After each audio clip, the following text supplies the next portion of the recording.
Rodent. I got home last night, and I turned on the stream just for a minute because I hadn't watched it outside of this outside of the space yet, and I was like, if we didn't tell anybody this wasn't the moon base, I think we could probably get away with lying about it. Yeah. Like, it's so similar to last year's setup that I think if we had just been like, yeah, we're still in the moon base, people would have been like, oh, okay, I believe you. Until we cut to basically any other camera shot. Yeah. It's very clearly obvious that we are not in the moon base when you go over to, like, NASA cam Kevin's corner, the shot there. You can't, and you can't really tell on camera, but the set is actually quite a bit wider than it was last year. Yeah, we have a lot more width. We're not. There's a tremendous amount of space that we're not even using in this room alone. The space that we have this year, it's about 5,300 square feet. You can see the shot right there. So we have 5,300 square feet at our disposal this year, and I would guess that about 1,500 is going unused. Like, it's just empty space because we literally don't need the amount of space that we have here. It's great.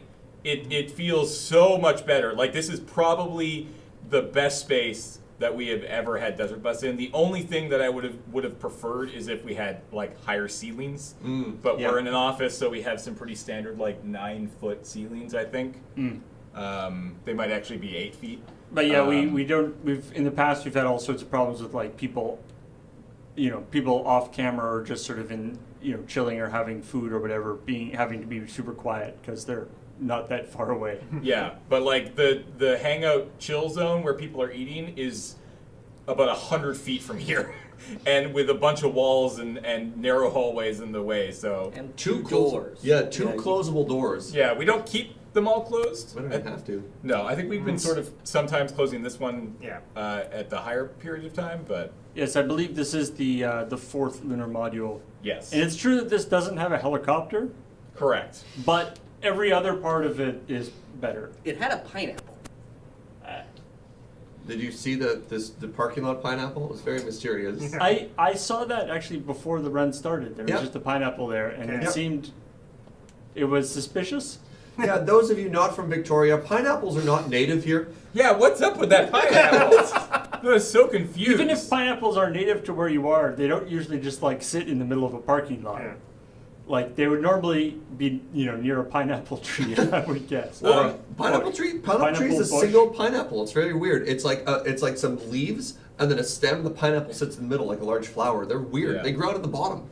Nathan Longhair, if you want to see a walkthrough of the facilities, I did a live stream, an Instagram live stream last week, or a few days ago, I guess.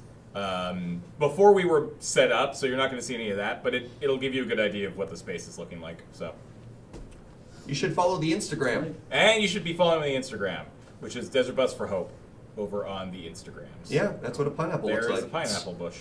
I like maybe the pineapple was waiting for an Uber. We don't have Uber. It's going to be waiting a very long time. Yeah, that's it was fair. An unhappy pineapple. Yeah. Pineapples are migratory. We should just combine Delta, Mark V, and Lunar Modules 1, 2, 3, and 4 to create Lunar Fortress Lurtron. That covers a fairly large chunk of downtown Victoria. That would also be prohibitively expensive. We don't make that much money. For a while, all of the lunar modules were in new tech startups. Yep. Yeah. The first three. No, I guess it was just two. Yeah, but we did 8 and 9 were in different tech startups that were like right down the street from each other. Yeah. I can imagine that like they all meet and just be like, so when are you doing Desert Bus? Oh, next year, I guess. Well, the timing was super weird because it was like, hey, we've got this lead on this tech building which should be done being renovated within the month. And so we'd move in and there'd still be like sawdust everywhere.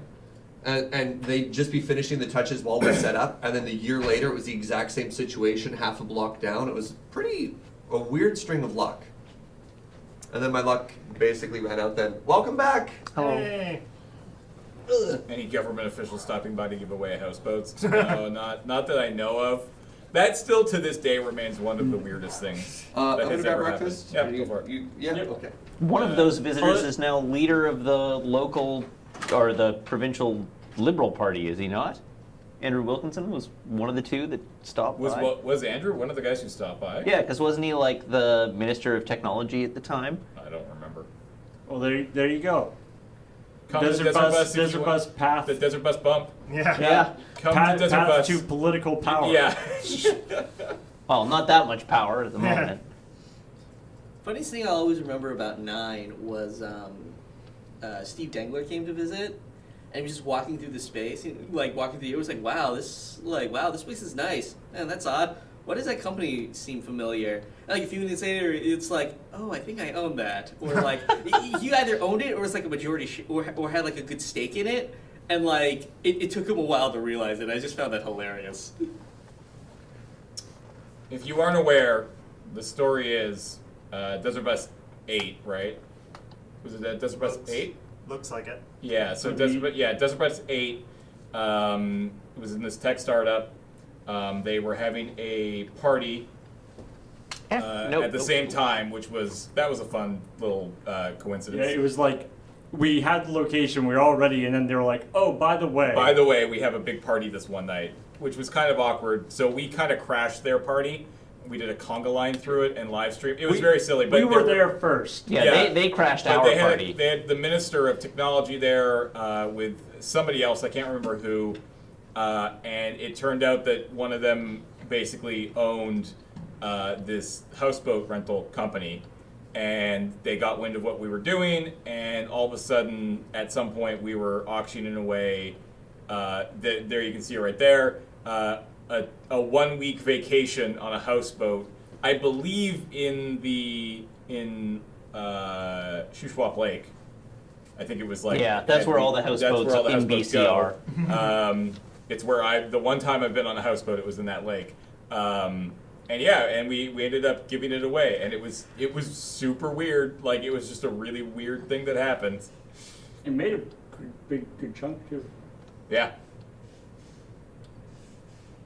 Yeah, we never actually. We should have gotten an update from the people who won. I think we did. I know it was used. I know that the person who won it used it. I don't know if we got any photos or anything like that. That would have been pretty cool. But I remember we got some updates. We did get a little photo journal from one of the people who won one of Penn's come to Vegas and we'll do all sorts of cool stuff trip. yeah. I think from the same year.